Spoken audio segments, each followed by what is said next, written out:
Hi viewers, in this video we are going to discuss some important questions from cell biology.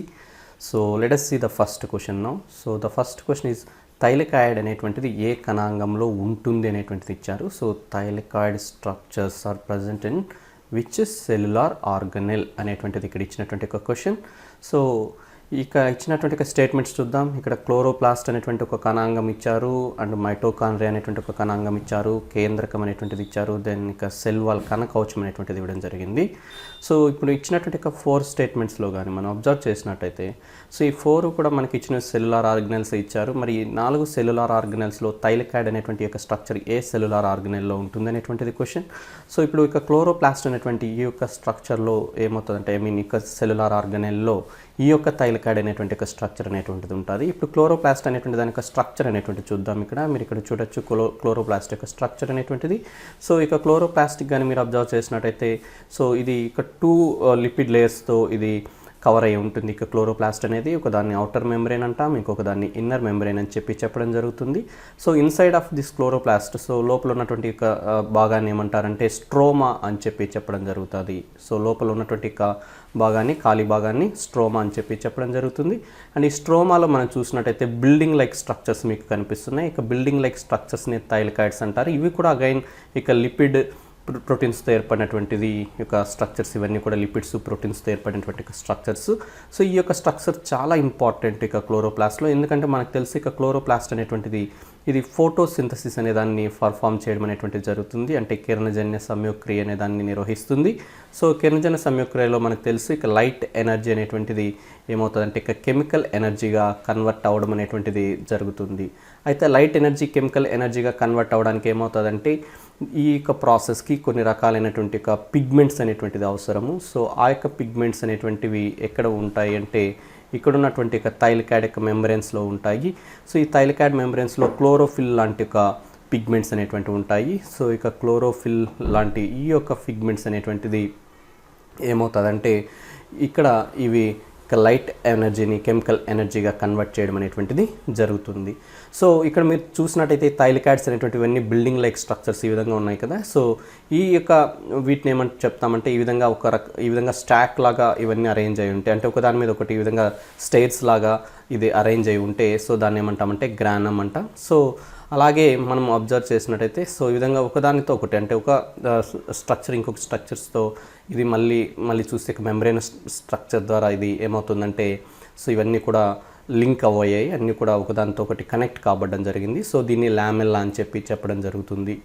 So ఈ విధంగా మనకి ఇక థైలికాయిడ్ structures అనేటువంటివి ఉంటాయి. మీరు గుర్తుపెట్టుకోవాలి. సమ్టైమ్స్ క్వశ్చన్స్ కూడా ఇలా అడుగుతూ ఉంటారు. లైక్ క్లోరోఫిల్ అనేటువంటిది ఎక్కడ ప్రజెంట్ అయి ఉంటుంది, outer membrane of chloroplast, inner membrane of chloroplast, thylakoid membranes ఇలాగ అడుగుతుంటారు, లేదంటే స్ట్రోమా అని చెప్పి అడుగుతుంటారు.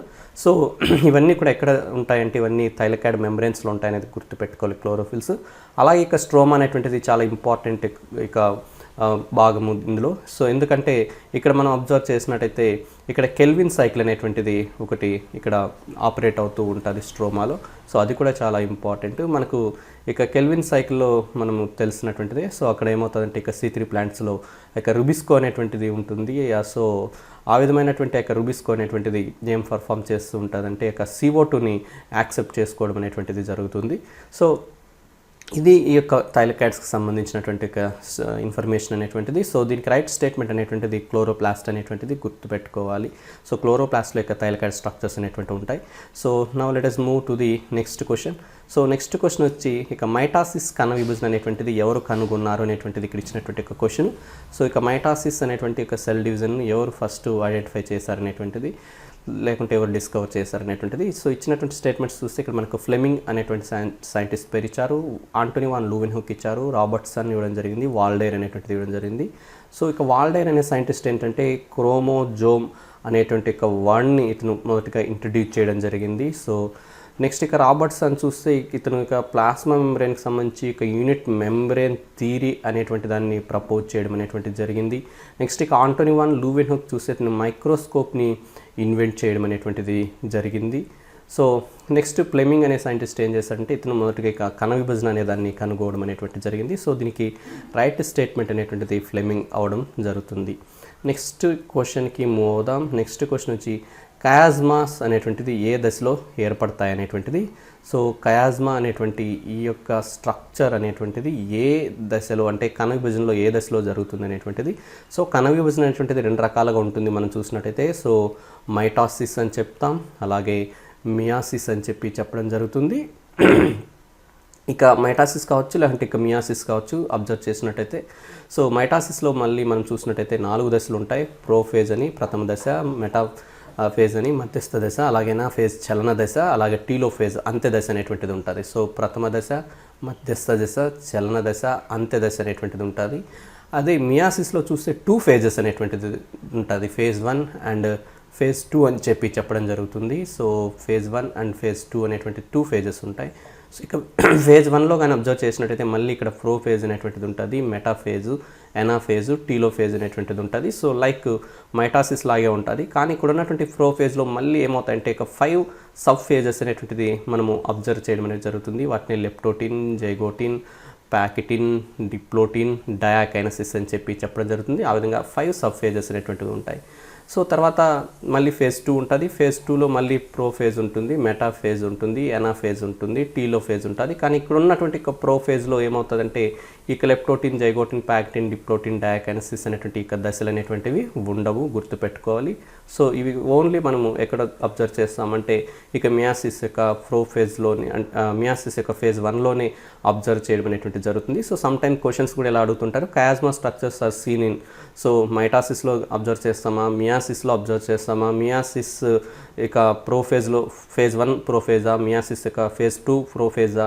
సో ఈ విధంగా క్వశ్చన్స్ అనేటువంటిది రావడం అనేటువంటిది జరుగుతూ ఉంటుంది. సో ఇది మియాసిస్ యొక్క ఫేజ్ 1 యొక్క ప్రో ఫేజ్లోనే ఈ యొక్క కయాజ్మా స్ట్రక్చర్స్ అనేటువంటిది గమనిస్తాం. సో ఈ కయాజ్మాస్ వల్ల ఏమవుతుందంటే మనం చూసినట్టయితే రీకాంబినేషన్ అనేటువంటిది జరుగుతుంది. సో ఆ విధంగా క్షయకరణ విభజనలో మాత్రమే ఈ యొక్క దశను అనేటువంటి దాన్ని అబ్జర్వ్ చేస్తాం. అలాగే ఇక మైటాసిస్ అండ్ మియాసిస్కి ఉన్న డిఫరెన్స్ కూడా మీరు గుర్తుపెట్టుకోవాలి. సో మైటాసిస్లో మనం అబ్జర్వ్ చేసినట్టయితే క్రోమోజోమ్ నెంబర్ అనేటువంటిది డజంట్ చేంజ్. సో ఇక్కడ no change in the chromosome number అనేటువంటిది ఆఫ్టర్ డివిజన్, సెల్ అనేటువంటిది విభజన చెందిన తర్వాత. అదే మియాసిస్ కానీ అబ్జర్వ్ చేసినట్టయితే సో మియాసిస్లో ఏమవుతుందంటే chromosome numbers are reduce to half. So ఇక క్రోమోజోమ్ నెంబర్ అనేటువంటిది దే బికమ్ ఆఫ్ అనేటువంటిది అవుతుంది, అర్థమవుతాయి. సో అది గుర్తుపెట్టుకోవాలి. ఫర్ ఎగ్జాంపుల్ ఒక 24 క్రోమోజోమ్స్ ఉన్నటువంటి ఒక సెల్ అనేటువంటిది ఇక మైటాసిస్ డివిజన్ ద్వారా విభజన చెందిన తర్వాత వాటి యొక్క డాటర్ సెల్స్లో మళ్ళీ అగైన్ 24 క్రోమోజోమ్స్ మాత్రమే అబ్జర్వ్ చేస్తాం. అదే ఒక మియాసిస్ డివిజన్ అయితే సో ఇక్కడ ఏమవుతుందంటే సో 12 నెంబర్ ఆఫ్ క్రోమోజోమ్స్ మాత్రమే ఆ యొక్క రిజల్టింగ్ సెల్స్లో ఆ విధంగా ఏర్పడేటువంటి సెల్స్లో ఉండడం అనేటువంటిది అబ్జర్వ్ చేస్తాం. అయితే ఇక్కడ క్వశ్చన్ అనేటువంటిది కయాజ్మా స్ట్రక్చర్ అనేటువంటిది ఏ దశలో ఏర్పడుతుంది అనేటువంటిది ఒక క్వశ్చన్ అనేటువంటిది. సో దీనికోసం మియాసిస్ అనేటువంటిది కొంచెం మనం ఇక్కడ డిస్కస్ చేసుకుందాం ఏ విధంగా జరుగుతుంది మియాసిస్ అనేటువంటిది. సో ఇప్పుడే చెప్పాం మియాసిస్ అనేటువంటిది సో ఇక ఫేజ్ 1లో ఉన్నటువంటి సో ఇక ప్రో ఫేజ్లో ఉన్నటువంటిలో జరుగుతుంది. ప్రో ఫేజ్లో ఇక 5 ఫేజెస్ అనేటువంటిది ఉంటాయని ఇక్కడ మీరు చూడొచ్చు. ఆ 5 ఫేజెస్ లెప్టోటిన్, జైకోటిన్, ప్యాకిటిన్ అనేటువంటిది చూడొచ్చు. దెన్ అలాగే అబ్జర్వ్ చేసినట్టయితే ఇక్కడ డిప్లోటిన్ చూడొచ్చు, నెక్స్ట్ ఇక్కడ డయాకైనసిస్ చూడొచ్చు, దెన్ మెటాఫేజ్ అనేటువంటిది కూడా అబ్జర్వ్ చేయవచ్చు. సో ఇక్కడ మనము ఏ విధంగా ఇక ప్రో ఫేజ్లో ఈ యొక్క దశలు అనేటువంటివి జరుగుతాయి ఏంటి అనేటువంటిది ఇప్పుడు మనం డిస్కస్ చేద్దాం. సో ఫస్ట్ ఇక లెప్టోటిన్ అనేటువంటి చూద్దాం. సో లెప్టోటిన్లో కానీ చూస్తే ఇక్కడ క్రోమోజోమ్స్ అన్నీ కూడా ఏంటంటే ఇవన్నీ కూడా థ్రెడ్ లైక్ స్ట్రక్చర్గా ఉంటాయి, అన్ని పోగుల్లాగా ఉండడం అనేటువంటిది జరుగుతుంది. సో ఈ విధంగా థ్రెడ్ లైక్ స్ట్రక్చర్గా ఉన్నటువంటి ఇక క్రోమోజోమ్స్ అనేటువంటిది లేట్ లెప్టోటిన్ దశలో అంటే చివరికి వచ్చేసరికి అంటే లెప్టోటిన్ చివరికి వచ్చేసరికి ఏమవుతాయంటే అవి కండెన్సేషన్ అవ్వడం అనేటువంటిది స్టార్ట్ అవ్వడం జరుగుతుంది. అంటే సాంద్రీకరణ చెందడం అనేటువంటిది జరుగుతుంది, అంటే మొదలవుతుంది, అంటే కంప్లీట్ అవ్వదు. అండ్ జైగోటిన్లో సో అర్లీ జైగోటిన్ దశలో ఏమవుతుందంటే ఇక కండెన్సేషన్ అనేటువంటిది పూర్తి అవుతుంది. సో ఆ విధంగా మనం క్రోమోజోమ్స్ అనేటువంటిది ఇక క్షయకరణ విభజన చెందేటువంటి కణాలలో క్రోమోజోమ్స్ అనేటువంటిది మనకు ఏ దశలో కనిపిస్తాయి అంటే మనం చూసినప్పుడు మైక్రోస్కోప్ కింద ఓన్లీ జైగోటిన్ దశలోనే అబ్జర్వ్ చేయగలం. లెప్టోటిన్ దశలో మనం క్రోమోజోమ్స్ని అబ్జర్వ్ చేయలేము, అది కూడా గుర్తుపెట్టుకోవాలి. సో క్వశ్చన్ ఎలా కూడా అడుగుతుంటారు. సో ఏ దశలో క్రోమోజోమ్స్ అనేటువంటిది మనకు మైక్రోస్కోప్ కింద కనిపిస్తాయి అనేటువంటిది in which stage we can observe chromosomes అంటారు మైక్రోస్కోప్ ఇన్ మియాసిస్ అని అడుగుతూ ఉంటారు. సో జైగోటిన్ దశలో మాత్రం మనం వాటిని అబ్జర్వ్ చేయగలము, లెప్టోటిన్ దశలో వాటిని అబ్జర్వ్ చేయలేము. సో ఈ విధంగా కండెన్సేషన్ స్టార్ట్ అయిన తర్వాత సో జైగోటిన్ యొక్క అర్లీ స్టేజ్లో సో జైగోటిన్లో నెక్స్ట్ జరిగేటువంటి ఒక ప్రాసెస్ ఏంటంటే ఇక జైగోటిన్ దశలో నెక్స్ట్ ఏం జరుగుతుందంటే ఇప్పుడు సో ప్రతి ఒక్క సెల్లో కూడా ఏమవుతుందంటే ఒక మదర్ సెట్ అనేటువంటిది ఉంటాయి క్రోమోజోమ్స్, అలాగే ఫాదర్ సెట్ క్రోమోజోమ్స్ ఉంటాయి. అంటే మనం తెలుసు ప్రతి సెల్ కూడా డిప్లాయిడ్ సెల్ అంటాం. సో డిప్లాయిడ్ సెల్ ఏమవుతుందంటే ఒక సెట్ ఇక ఫాదర్ సెట్ ఉంటాయి క్రోమోజోమ్స్, ఇంకొక సెట్ అనేటువంటిది మదర్ సెట్ క్రోమోజోమ్స్ అనేటువంటివి ఉంటాయి. సో ఈ విధంగా ఉన్నటువంటి ఒక క్రోమోజోమ్ అనేటువంటిది చూస్తే సో ఈ విధంగా ఫాదర్ క్రోమోజోమ్ అనేటువంటిది ఒకటి మనం అబ్జర్వ్ చేయవచ్చు. అలాగే మనం అబ్జర్వ్ చేసినట్టయితే ఒక మదర్ క్రోమోజోమ్ అనేటువంటిది కూడా ఇక్కడ అబ్జర్వ్ చేయవచ్చు. సో ఈ విధంగా ఉన్నటువంటి ఒక father chromosome and mother chromosomes అనేటువంటిది సో ఇప్పుడు ఏమవుతాయి, సో ఇవి క్రోమాటిడ్స్ అనేటువంటిది ఏర్పరచుకోవడం అనేటువంటిది జరుగుతుంది. సో ఇవి ఎప్పుడైతే మనము ఇవి కానీ అబ్జర్వ్ చేసినామంటే సెల్ డివిజన్ అనేటువంటిది అబ్జర్వ్ చేసినట్టయితే సో సెల్ డివిజన్లో ఏమవుతుంది, ఎస్ ఫేజ్లో ఏమవుతాయంటే ఇవన్నీ కూడా సింథసైజ్ అవుతాయి, అంటే డిఎన్ఏ రెప్లికేట్ అవుతుంది. ఆ విధంగా ఏమవుతుందంటే ఇవి క్రోమాటిడ్స్ అనేటువంటిది ఏర్పరచుకోవడం జరుగుతుంది. అంటే ఒక ఫాదర్ క్రోమోజోమ్ క్రోమాటిడ్స్ని ఏర్పరచుకోవడం జరుగుతుంది. అలాగే మనం అబ్జర్వ్ చేసినట్టయితే ఇక మదర్ క్రోమోజోమ్స్ కూడా ఇక్కడ క్రోమాటిడ్స్ అనేటువంటి దాన్ని ఏర్పరచుకోవడం అనేటువంటిది జరుగుతుంది. సో ఈ విధంగా ఏమవుతుందంటే ఇప్పుడు ఇవి రెండు కూడా హోమోలాగస్ క్రోమోజోమ్స్. అంటే ఫర్ ఎగ్జాంపుల్ ఇది ఫాదర్కి సంబంధించినటువంటి ఒక ఫస్ట్ క్రోమోజోమ్ అనుకుందాం, ఇది మదర్కి సంబంధించినటువంటి ఒక ఫస్ట్ క్రోమోజోమ్ అంటాం. సో ఇవి రెండు కూడా హోమోలాగస్ క్రోమోజోమ్స్. అంటే వీటిపైన ఉన్నటువంటి ఒక జీన్స్ అనేటువంటివి, అంటే ఈ యొక్క క్రోమోజోమ్ మీద ఉన్నటువంటి ఒక జీన్స్ అనేటువంటిది అండ్ ఈ క్రోమోజోమ్ మీద ఉన్న జీన్స్ అనేటువంటిది సిమిలర్, సేమ్ జీన్స్ అనేటువంటివి ఉంటాయి. ఫర్ ఎగ్జాంపుల్ ఇక్కడ ఇన్సులిన్ అనేటువంటి జీన్ అనేటువంటిది ఉంటే ఈ క్రోమోజోమ్ మీద కూడా ఇన్సులిన్ అనేటువంటి ఒక జీన్ అనేటువంటిది ఉంటుంది. సో ఇలాంటి క్రోమోజోమ్స్ని ఏమని చెప్తామంటే మనం హోమోలాగస్ క్రోమోజోమ్స్ అని చెప్పడం జరుగుతుంది. అండ్ ఈ హోమోలాగస్ క్రోమోజోమ్స్ అనేటువంటిది పెయిరింగ్ అవ్వడం అనేటువంటిది మనం ఒక జైగోటిన్ దశలో గమనిస్తాం. సో ఇవి పెయిరింగ్ అవ్వడం అనేటువంటిది గమనిస్తాం ఇక్కడ జైగోటిన్ దశలో. ఇక్కడ మీరు చూడొచ్చు, ఇక్కడ రెండు ఒక హోమోలాగస్ క్రోమోజోమ్స్ మధ్య ఇక్కడ పెయిరింగ్ అవడం అనేటువంటిది మీరు గమనించవచ్చు. సో ఈ విధంగా పెయిర్ అవడం అనేటువంటిది వల్ల ఏమవుతుందంటే వీటి మధ్య సినాప్టోనిమల్ కాంప్లెక్స్ అనేటువంటిది ఫామ్ అవుతుంది. అంటే వీటి మధ్య సినాప్సిస్ అంటే ఒక రకమైన బంధాలు అనేటువంటిది ఏర్పడడం అనేటువంటిది ఈ రెండు క్రోమోజోమ్స్ మధ్య మనం అబ్జర్వ్ చేయడం అనేటువంటిది జరుగుతుంది. సో ఇప్పుడు ఈ విధంగా క్రోమోజోమ్స్ అనేటువంటివి అన్నీ కూడా పేర్ అవుతాయి. అంటే ఆల్ 23 సెట్స్ కూడా పేర్ అయిపోతూ ఉంటాయి, అది గుర్తుపెట్టుకోవాలి. సో ఈ విధంగా first chromosome, second set chromosomes, third set chromosomes అన్నీ కూడా ఈ విధంగా పేర్ అవడం అనేటువంటిది జరుగుతుంది. సో ఇప్పుడు మనం కానీ అబ్జర్వ్ చేసినట్టయితే సో నెక్స్ట్ పాకెటిన్ దశ అనేటువంటిది స్టార్ట్ అవుతుంది. సో ఇక పాకెటిన్ దశలో మీరు గుర్తుపెట్టుకోవాలి, ఇక్కడ రీకాంబినేషన్స్ అనేటువంటిది స్టార్ట్ అవడం అనేటువంటిది జరుగుతుంది. రీకాంబినేషన్స్ అనేటువంటిది ఇక్కడ మనము అబ్జర్వ్ చేస్తాం. సో రీకాంబినేషన్స్ అనేటువంటిది ఇక్కడ జరుగుతాయి, ఇది గుర్తుపెట్టుకోవాలి. సో ఏ విధంగా రీకాంబినేషన్స్ అనేటువంటిది జరుగుతాయంటే సో ఇప్పుడు ఇక్కడ మనం అబ్జర్వ్ చేసినట్టయితే సో ఈ విధంగా ఒక సెట్లో ఎన్ని ఉన్నాయి, 4 క్రోమాటిడ్స్ ఉన్నాయి. ఈ విధంగా 4 క్రోమాటిడ్స్ ఉన్న ఈ దశని ఏమంటామంటే టెట్రాడ్ అని చెప్తాం, లేదంటే దీన్నే బైవలెంట్ అని చెప్పడం జరుగుతుంది. సో ఇప్పుడు ఇవి ఏమవుతాయంటే ఇవి రీకాంబినేషన్ అనేటువంటిది జరుగుతుంది. అంటే ఇక్కడ ఉన్నటువంటి 4 క్రోమాటిడ్స్లో ఇప్పుడు ఇక్కడ ఫాదర్ క్రోమోజోమ్లో ఉన్న ఈ 2 క్రోమాటిడ్స్ని సిస్టర్ క్రోమాటిడ్స్ అంటారు. అలాగే మదర్ క్రోమోజోమ్లో ఉన్న ఈ 2 క్రోమాటిడ్స్ని కూడా సిస్టర్ క్రోమాటిడ్స్ అంటారు. ఇప్పుడు ఇక ఫాదర్ క్రోమోజోమ్కి సంబంధించిన ఒక క్రోమాటిడ్ని, మదర్ క్రోమోజోమ్కి సంబంధించిన ఒక క్రోమాటిడ్ని, వీరెండింటిని కలిపి ఏమంటారంటే నాన్ సిస్టర్ క్రోమాటిడ్స్ అంటారు, గుర్తుపెట్టుకోవాలి. వీటిని నాన్ సిస్టర్ క్రోమాటిడ్స్ అంటారు. సో ఇప్పుడు ఇక నాన్ సిస్టర్ క్రోమాటిడ్స్ మధ్య ఏమవుతుందంటే ఇక రీకాంబినేషన్ అనేటువంటి ఒక ప్రాసెస్ అనేటువంటిది జరుగుతుంది, క్రోమోజోమల్ రీకాంబినేషన్ అనేటువంటిది. దెన్ ఈ విధంగా పాకెటిన్లో రీకాంబినేషన్ అనేటువంటిది జరిగిన తర్వాత నెక్స్ట్ ఇక డిప్లోటిన్ దశలోకి ఎంటర్ అవుతుంది సెల్ అనేటువంటిది. ఇక డిప్లోటిన్ దశలో ఏమవుతుందంటే ఈ 2 క్రోమోజోమ్స్ కూడా, అంటే ఇప్పుడు ఏమైనా ఈ 2 క్రోమోజోమ్స్ అనేటువంటిది ఈ విధంగా ఒక రీకాంబినేషన్ అనేటువంటిది జరిగింది ఒక పాయింట్లో. సో ఈ విధంగా సైడ్లో ఉన్నటువంటి ఒక 2 అంటే నాన్ సిస్టర్ క్రోమాటిడ్స్ మధ్య ఈ విధంగా రీకాంబినేషన్ అనేటువంటిది జరిగిన తర్వాత ఏమవుతున్నదంటే ఈ 2 క్రోమోజోమ్స్ కూడా ఏమవుతాయంటే they start moving opposite side. So opposite సైడ్కి మూవ్ అవ్వడం స్టార్ట్ అయినప్పుడు ఏమవుతుందంటే మనం చూసినట్టయితే 2 క్రోమోజోమ్స్ మధ్య ఒక ఎక్స్ షేప్ అనేటువంటిది కనిపించడం జరుగుతుంది. సో అంతకుముందు ఇవి 2 పక్కన సైడ్ ఈ విధంగా ఉన్నటువంటివి. సో ఇప్పుడు ఏమైనా అంటే 2 అనేటువంటిది ఎప్పుడైతే ఆపోజిట్ సైడ్కి మూవ్ అవ్వడం స్టార్ట్ అయ్యాయి అప్పుడు ఏమవుతుందంటే మనకు ఒక ఎక్స్ షేప్డ్ స్ట్రక్చర్ అనేటువంటిది ఈ 2 నాన్ సిస్టర్ క్రోమాటిడ్స్ మధ్య లేదంటే ఈ 2 హోమోలాగస్ క్రోమోజోమ్స్ మధ్య గమనిస్తాం. సో ఆ విధంగా ఎక్స్ షేప్డ్ స్ట్రక్చర్ని ఏమంటారంటే కయాజ్మా అంటారు. సో ఈ కయాజ్మా అనేటువంటిది ఎక్కడ గమనిస్తామంటే ఇక్కడ డిప్లోటిన్ దశలో గమనించడం అనేటువంటిది జరుగుతుంది. సో మనకి ఇచ్చినటువంటి ఒక క్వశ్చన్ అనేటువంటిది కూడా చూసినట్టయితే మనకి ఏమి ఇచ్చారంటే కయాజ్మా స్ట్రక్చర్ అనేటువంటిది ఇక్కడ ఏ దశలో ఏర్పడుతుంది అనేటువంటిది ఇచ్చారు. సో మనకి ఇచ్చినటువంటి స్టేట్మెంట్స్ చూస్తే ఇక్కడ డిప్లోటీను, లెప్టోటీను, ప్యాకెటిన్, డయాకైనసిస్ అనేటువంటిది ఇవ్వడం జరిగింది. సో దీనికి రైట్ స్టేట్మెంట్ అనేటువంటిది ఇక డిప్లోటిన్ దశ అనేటువంటిది, డిప్లోటిన్ దశలో ఇది మనం అబ్జర్వ్ చేయడం అనేటువంటిది జరుగుతుంది. సో నెక్స్ట్ క్వశ్చన్ కూడా చూద్దాం. క్రాసింగ్ ఓవర్ అనేటువంటిది ఏ దశలో జరుగుతుంది అని ఇచ్చారు. సో క్రాసింగ్ ఓవర్ అనేటువంటిది లేదా రీకాంబినేషన్ అనేటువంటిది ఎక్కడ జరుగుతుందంటే ఇది ప్యాకెటిన్ దశలో మనము అబ్జర్వ్ చేస్తాం. క్రాసింగ్ ఓవర్ అనేటువంటిది రెండు నాన్ సిస్టర్ క్రోమాటిడ్స్ మధ్య ఎప్పుడు అబ్జర్వ్ చేస్తాం, ఇది పాకెటిన్ దశలో అబ్జర్వ్ చేయడం అనేటువంటిది జరుగుతుంది.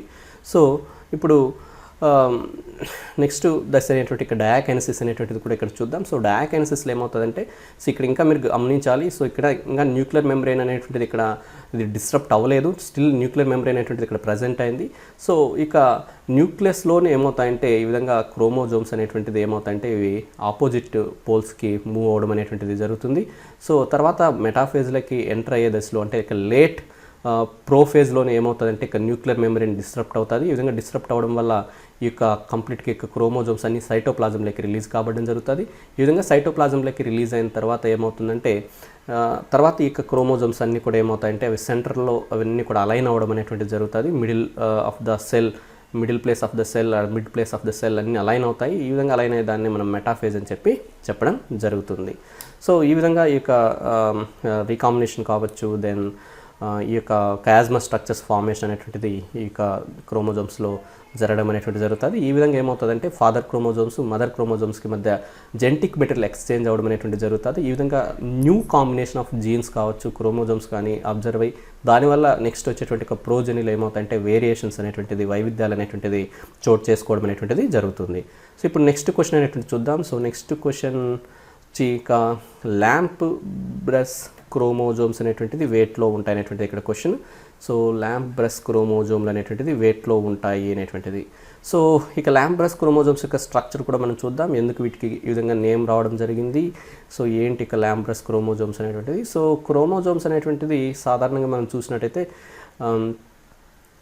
సో ఈ విధంగా మనకు ఒక డిఎన్ఏ అనేటువంటిది క్రోమోజోమ్స్లో అబ్జర్వ్ చేయడం అనేటువంటిది జరుగుతుంది. సో ఏ విధంగా అబ్జర్వ్ చేస్తుంటామంటే ఈ విధంగా ఇక డబుల్ హెలికల్ స్ట్రక్చర్లో డిఎన్ఏ అనేటువంటిది ఉంటుంది. ఈ విధంగా ఉన్న డబుల్ హెలికల్ డిఎన్ఏ అనేటువంటిది అంతా కండెన్స్ చేసినాయి మనకి ఏమవుతుందంటే కంప్లీట్గా ఈ విధంగా ఒక క్రోమోజోమ్ లాగా ఇది మనకు అంటే క్రోమోజోమ్ ఆర్మ్స్ లాగా ఇవన్నీ కనిపించడం అనేటువంటిది జరుగుతుంది డిఎన్ఏ. అయితే ఇక డిఎన్ఏ కానీ మనం అబ్జర్వ్ చేసినట్టయితే క్లియర్గా కానీ అబ్జర్వ్ చేసినట్టయితే సో ఇక్కడ ఏమవుతుందంటే ఇక డిఎన్ఏ స్ట్రాండ్స్ అనేటువంటిది ఈ విధంగా ఓపెన్ అయిపోయి సో ఈ విధంగా ఇక క్రోమోజోమ్ మీద డిఎన్ఏ స్ట్రాండ్స్ అనేటువంటిది ఓపెన్ అయిపోయి అంటే ఇక డిఎన్ఏ అనేటువంటిది క్రోమోజోమ్లో ఈ విధంగా మనం చూసినట్టయితే ఈ విధంగా ప్యాక్డ్ లాగా ఉండకుంటే ఇక ప్యాక్డ్ స్ట్రక్చర్ కాకుండా సో ఏమవుతున్నదంటే ఈ విధంగా ఓపెన్ అయిపోయి లూప్స్ లాగా ఫామ్ అవ్వడం జరుగుతుంది. సో ఈ విధంగా ఫామ్ అవ్వడం వల్ల ఏమవుతుందంటే సో మనం ఇక సో యాన్సెంట్ డేస్లో మనం వాళ్ళు ఏం యూజ్ చేసేవాళ్ళు అంటే ఇక కిరోసిన్ ల్యాంప్స్ అనేటువంటిది యూజ్ చేసేవాళ్ళు. సో ఆ కిరోసిన్ ల్యాంప్ అనేటువంటిది క్లీన్ చేయడానికి ఒక బ్రష్ అనేటువంటిది యూజ్ చేసేవాళ్ళు. సో ఇక్కడంతా ఇక స్మోక్ వల్ల ఏమవుతుంది ఇక్కడంతా కూడా డార్క్గా తయారైపోతుంది ఈ యొక్క గ్లాస్ అనేటువంటిది.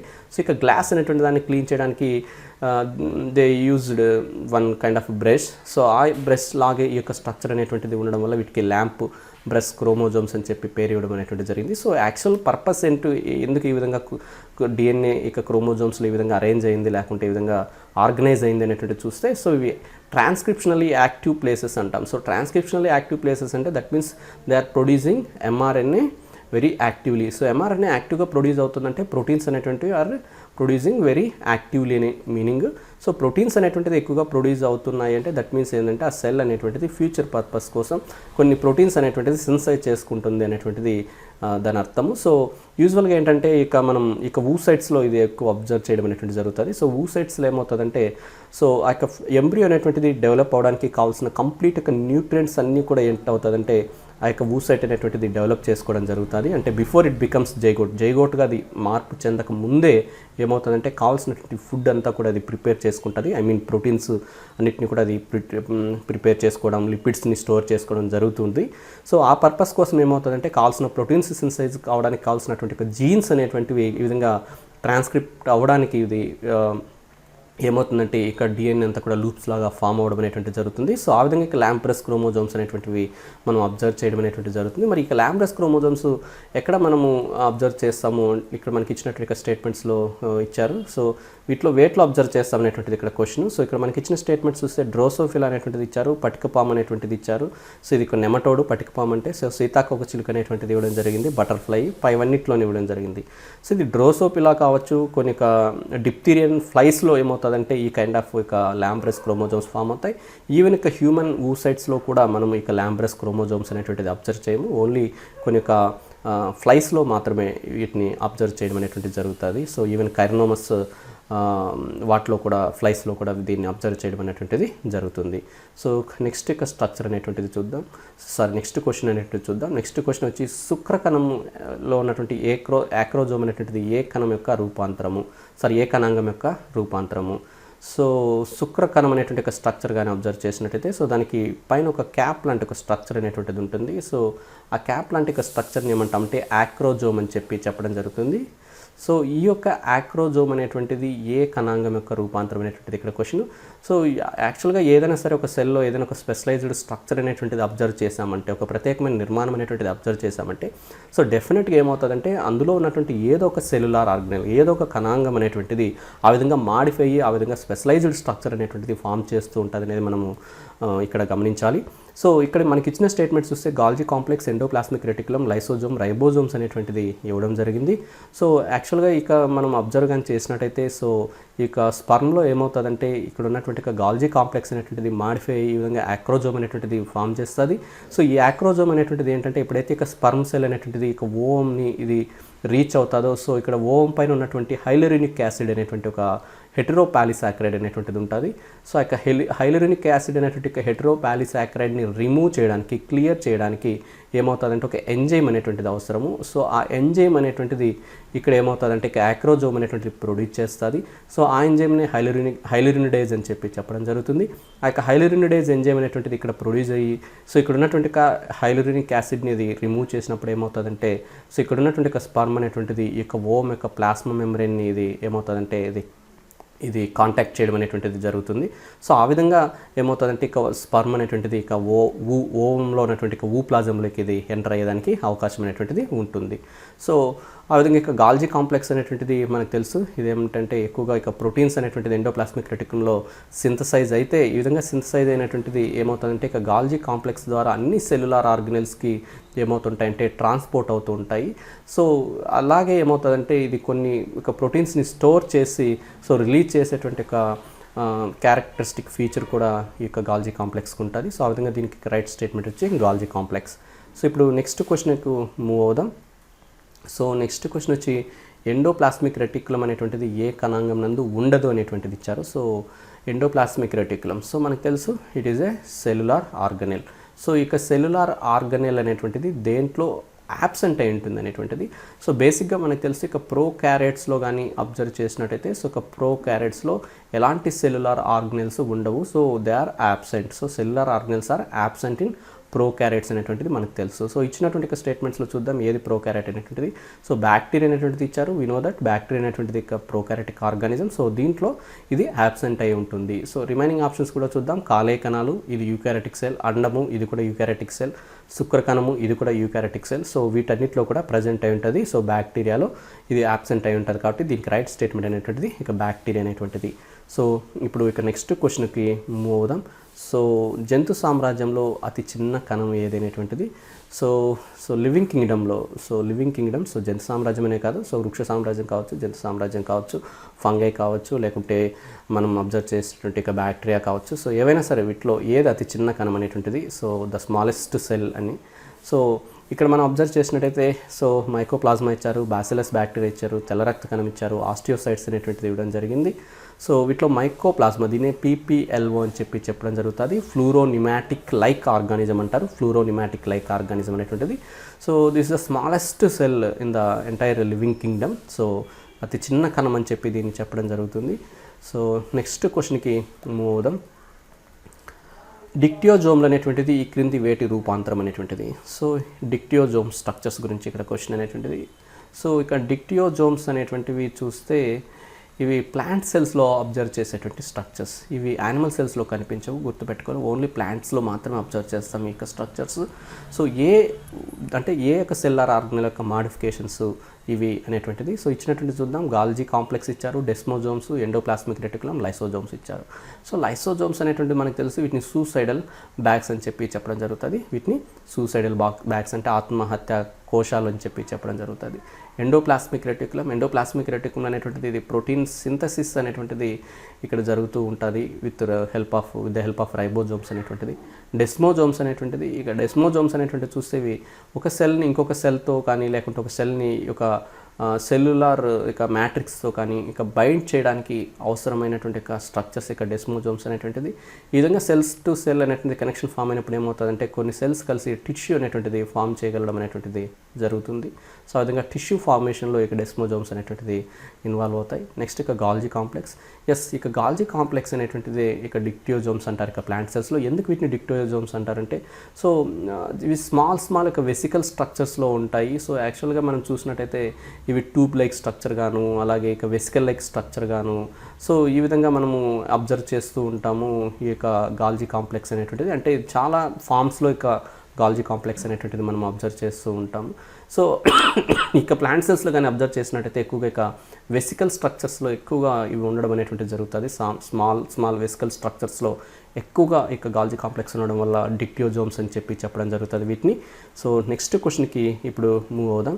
సో నెక్స్ట్ క్వశ్చన్ వచ్చి మైటోకాండ్రియాలు ఏ కణంలో లోపిస్తాయి అనేటువంటిది. So mitochondria are absent in which of the following cell types అని ఇచ్చారు. సో ఆస్టియోసైట్స్ ఇచ్చారు, పక్వమైన ఎర్ర రక్త కణాలు, తెల్ల రక్త కణాలు, శుక్రకణం. సో ఆస్టియోసైట్స్లో కావచ్చు, WBCలో కావచ్చు, లేకుంటే ఇక్కడున్న శుక్రకణం స్పామ్ సెల్లో కావచ్చు. సో ఇక మైటోకాండ్రియా అనేటువంటిది ఇవి ప్రజెంట్ అయి ఉంటాయి. ఇక మెచ్యూర్డ్ ఆర్బీసీ ఏదైతే ఉందో ఇక మెచ్యూర్డ్ ఆర్బీసీలో ఏమవుతాయంటే ఇక మైటోకాండ్రియా అనేటువంటిది లోపిస్తుంది. మైటోకాండ్రియానే కాదు, ఈవెన్ ఇక న్యూక్లియస్ కూడా యాబ్సెంట్ అయి ఉంటుంది, అది కూడా గుర్తుపెట్టుకోవాలి. సో ఆ విధంగా మనం చూస్తే ఇక మైటోకాండ్రియా అనేటువంటిది ఇక మెచ్యూర్డ్ ఆర్బీసీలో యాబ్సెంట్ అయి ఉండడం అనేటువంటి జరుగుతుంది. సో ఇవి కొన్ని ఇక సెల్ బయాలజీ నుంచి ఇంపార్టెంట్ క్వశ్చన్స్ అనేటువంటిది. సో నెక్స్ట్ వీడియోలో మరికొన్ని క్వశ్చన్స్ అనేటువంటిది డిస్కస్ చేసుకుందాం.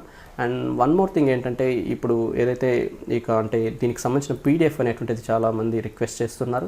సో ఆ PDF కూడా నేను ఇక గూగుల్ డ్రైవ్లో నేను మీకు షేర్ చేస్తాను. సో ఆ లింక్ కూడా నేను డిస్క్రిప్షన్లో ప్రొవైడ్ చేయడం జరుగుతుంది. సో దాని నుంచి మీరు డౌన్లోడ్ కూడా చేసుకోవచ్చు. So thank you for watching this video. Please subscribe for my channel.